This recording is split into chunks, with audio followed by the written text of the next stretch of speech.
జమ్మూలో ఉగ్రవాదుల కవింపు చర్యలు cordon and search ఆపరేషన్లో ఉగ్రవాదులను హతం చేసిన జవాన్లు. జమ్మూ కాశ్మీర్ మరోసారి ఉగ్రవాద చర్యలతో దద్దరిల్లింది. కుల్గాంలో భద్రతా దళాలు ఉగ్రవాదులకు మధ్య జరిగిన ఘర్షణ భీకర కాల్పులకు దారితీసింది. భద్రతా బలగాలు నిర్వహించిన ఈ ఆపరేషన్లో 5 ఉగ్రవాదులు హతమయ్యారు. మరో 2ని అదుపులోకి తీసుకున్నట్లు అధికారులు వెల్లడించారు. బుధవారం రాత్రి కుల్గాం జిల్లాలోని బెహీబాగ్ ప్రాంతంలోని కద్దర్ గ్రామంలో ఉగ్రవాదులు దాక్కున్నారు అన్న సమాచారంతో భద్రతా బలగాలు కార్డన్ అండ్ సెర్చ్ ఆపరేషన్ ప్రారంభించాయి.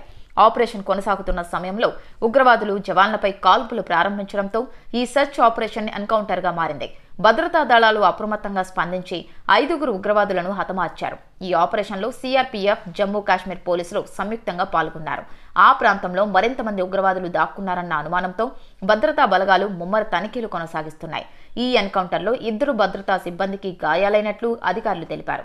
గాయపడ్డ జవాన్లను ఆసుపత్రికి తరలించి చికిత్స అందిస్తున్నారు. జమ్మూలో ఉగ్రవాదుల కవింపు చర్యలు కార్డన్ అండ్ సెర్చ్ ఆపరేషన్లో ఉగ్రవాదులను హతం చేసిన జవాన్లు. జమ్మూ కాశ్మీర్ మరోసారి ఉగ్రవాద చర్యలతో దద్దరిల్లింది. కుల్గాంలో భద్రతా దళాలు ఉగ్రవాదులకు మధ్య జరిగిన ఘర్షణ భీకర కాల్పులకు దారితీసింది. భద్రతా బలగాలు నిర్వహించిన ఈ ఆపరేషన్లో 5 ఉగ్రవాదులు హతమయ్యారు. మరో 2ని అదుపులోకి తీసుకున్నట్లు అధికారులు వెల్లడించారు. బుధవారం రాత్రి కుల్గాం జిల్లాలోని బెహీబాగ్ ప్రాంతంలోని కద్దర్ గ్రామంలో ఉగ్రవాదులు దాక్కున్నారు అన్న సమాచారంతో భద్రతా బలగాలు కార్డన్ అండ్ సెర్చ్ ఆపరేషన్ ప్రారంభించాయి. ఆపరేషన్ కొనసాగుతున్న సమయంలో ఉగ్రవాదులు జవాన్లపై కాల్పులు ప్రారంభించడంతో ఈ సెర్చ్ ఆపరేషన్ ఎన్కౌంటర్గా మారింది. భద్రతా దళాలు అప్రమత్తంగా స్పందించి 5 ఉగ్రవాదులను హతమార్చారు. ఈ ఆపరేషన్లో సిఆర్పీఎఫ్, జమ్మూ కాశ్మీర్ పోలీసులు సంయుక్తంగా పాల్గొన్నారు. ఆ ప్రాంతంలో మరింత మంది ఉగ్రవాదులు దాక్కున్నారన్న అనుమానంతో భద్రతా బలగాలు ముమ్మర తనిఖీలు కొనసాగిస్తున్నాయి.